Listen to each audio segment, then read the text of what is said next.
Bonjour tout le monde, j'espère que vous allez bien. Ce matin, en fait, ça dépend à quel moment tu regardes cette vidéo-là, mais j'aimerais vous donner mes 10 logiciels que je recommande à tout le monde, en fait, pour runner une business en 2020, pas juste pour le marketing numérique. Donc, je vais y aller en énumérant la liste de logiciels, ensuite de ça, je vais vous expliquer qu'est-ce que je fais avec. Donc, j'utilise Canva pour faire des visuels qui sont super rapides. Donc, sûrement que vous connaissez déjà Canva. Ils ont une application sur iPhone, je sais pas si elle est sur Android aussi, qui te permet de faire des stories aussi, donc des stories dans le bon format puis tout ça pour ta compagnie. Canva, c'est vraiment facile à utiliser. C'est pas le best quand tu te connais en Photoshop. Je recommanderais plus quelqu'un d'utiliser Photoshop là, quand je fais dans mes formations. Mais Canva, ça fait en masse la job pour faire tous des petits visuels graphiques là, pour ta business. Si tu as tes logos, charte graphique et tout. Si t'as pas de charte graphique, d'ailleurs, écris-nous, on va t'en faire une. Ensuite de ça, Lightroom CC. Lightroom, c'est une application mobile et ordinateur qui permet d'éditer tes photos. Pour tous ceux qui font du contenu de manière récurrente ou en batchant, justement. Vous savez que d'éditer des photos une à la fois sur ton cell, ça peut être quand même assez long, mais sur l'ordinateur, ça prend un logiciel d'édition. Puis Lightroom est super bien fait pour ça. Donc, c'est ce que j'utilise moi. Ensuite de ça, Planable, c'est un logiciel que j'ai découvert grâce à mon adjointe en 2019. Avant, j'utilisais Later, mais Planable, ce qui est vraiment cool, c'est que tu peux programmer ton contenu sur Facebook, Instagram, LinkedIn, groupe Facebook, page personnelle, name it, c'est vraiment, c'est le plus complet puis le moins cher aussi, donc à utiliser. Donc je vous invite, j'ai un code de référence dans les... cette vidéo-là n'est pas sponsorisée par Planable, mais j'ai un code de référence pour mes clients que je donne justement pour Planable en tant que tel.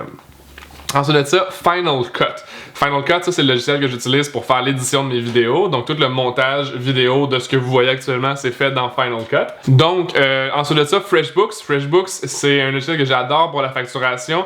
C'est un petit peu dispendieux quand tu ajoutes plusieurs options dedans, mais ça versus le faire manuellement, moi je trouve que ça rajoute un peu de légitimité dans ta business quand tu envoies des factures brandées par ton nom d'entreprise, puis c'est facile à suivre, puis il n'y a pas vraiment de bug, là, ça marche super bien.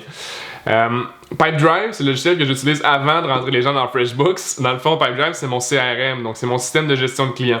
C'est ce que je fais habituellement, c'est que je prends un client comme hey, salut Nicolas, t'es intéressé par les services de la capsule créative. Je le rentre dans mon Pipedrive, puis là, il y a des pipelines qui appellent dans Pipedrive où est-ce que tu vois que le client il est froid, chaud, qualifié, contact établi, puis là, il est en négociation. Puis tu peux, quand il est conclu, ben là, tu le passes dans ta facturation.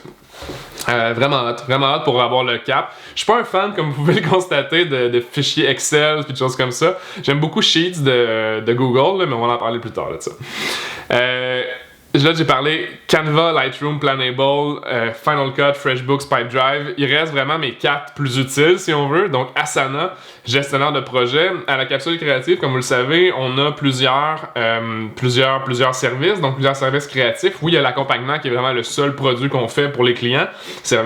Mais tous les services créatifs là, par nos partenaires, dans le fond, qui sont justement dans notre équipe, ben, c'est des sites web, des branding, des choses comme ça. Ça prend des processus pour ça, ça prend des processus pour être efficace, justement. Puis Asana nous permet d'avoir des modèles de projets par produit qu'on a à vendre, qui nous permet justement après ça de juste faire, on duplique ce processus-là pour ce nouveau client-là. Donc on n'a pas à refaire un système de gestion à chaque fois. Ça sauve énormément de temps. Un petit peu dispendieux, mais la version gratuite est quand même très complète. T'as juste pas accès au modèle, juste malheureusement. Ensuite de ça, Slack. Slack est vraiment number one. Intéressant pour la vie privée. Je vais dire ça comme ça, c'est que souvent quand tu as une business, puis que là on a un iPhone pour texter, Messenger sur Facebook, on a les courriels, on a un groupe privé pour juste les gens qui travaillent dans cette équipe-là. Slack, ce que j'ai implémenté dans ma business, c'est que tout ce qui est idéalement fournisseur et employé, on se parle juste dans Slack, dans les heures ouvrables le plus possible pour pas justement dépasser sur la vie privée des gens. Il y a rien de plus frustrant que d'avoir un texto de ton boss qui te dit « Hey, by the way, tu peux-tu faire ça pour demain? » T'es en train d'écouter la télé avec ta blonde, il est 9h30 le soir, puis là, tu reçois un texto de ton boss. Moi, je trouve que c'est envahir la vie privée. Fait que j'essaie gros dans la business de tout centraliser les communications sur Slack. Donc, c'est pour ça qu'on l'utilise. En plus, c'est gratuit jusqu'à tant de messages que vous avez.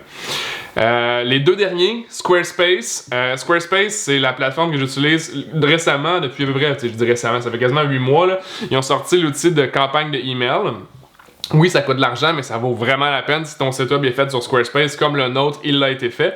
Donc, la capsule créative, si vous allez dessus, le site web est fait sur Squarespace, puis les courriels automatisés sont enregistrés, programmés, tout dans Squarespace. Donc, ton SEO, campagne d'infolette, site web, information de Google justement, de ton Google Analytics si on veut. Tout est intégré dans Squarespace. Donc, one, c'est quoi l'expression? C'est un pour les dominer tous. Là.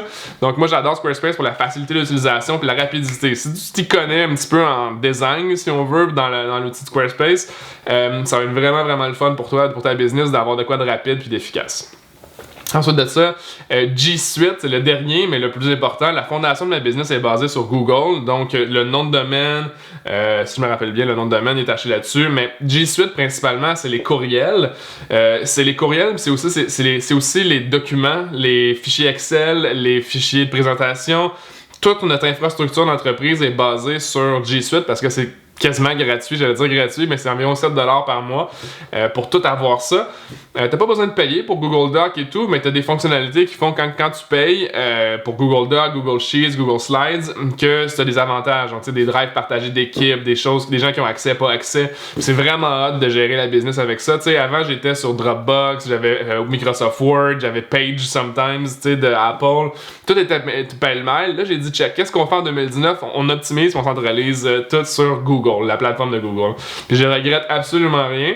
Fun fact, quand vous êtes sur Google Chrome, si vous tapez un de vos fichiers, ça vous rouvre votre doc ou votre sheet justement dans de Chrome justement. Donc c'est tout pour les logiciels. Donc Canva pour le editing de contenu graphique, Lightroom pour les photos, Planable pour la planification et programmation de contenu sur toutes les plateformes, qui est vraiment hot. Final Cut pour éditer vos vidéos. FreshBooks pour la facturation, Pipedrive pour la gestion de clients, de prospects avant qu'ils deviennent clients. Donc, laissez pas ça dans votre tête, mettez-le dans des processus, ça va être facile justement à dupliquer quand vous allez avoir des employés. Asana, donc pour la gestion de tous les projets. Slack pour la communication de tous les projets avec tous les partenaires justement. Puis G Suite, donc pour la structure, l'infrastructure de la business. Donc tout ce qui est les courriels, nom de domaine, site web, les documents, les présentations, tout est fait sur G Suite. Ensuite de ça, Squarespace, qui est le petit dernier, j'ai inversé les deux, là, mais Squarespace pour le site web et les infolettres, tout centralisé le plus possible. Donc vous pouvez comprendre qu'il y a un thème un petit peu avec ma stratégie, c'est que je veux avoir le moins de logiciels possible qui en font le maximum individuellement. J'aurais pu avoir des logiciels qui seront meilleurs, si on veut, par outil, mais pour moi, ce que j'avais besoin, c'est que ce soit pratique et que ça soit optimisé. Donc, pour l'instant, en 2020, voici ma liste des 10 logiciels préférés pour runner une business. Si vous avez des questions, quoi que ce soit, par rapport à pourquoi j'ai choisi tel logiciel versus d'autres, j'en ai fait beaucoup de recherches sur tous les logiciels pas possibles. Puis ça, c'est mes préférés. Donc sur ça, je vous laisse là-dessus, guys. Merci d'avoir pris le temps d'écouter la capsule. Si vous avez des questions encore là, écrivez-moi en privé, puis ça va me faire plaisir d'y répondre. Peace!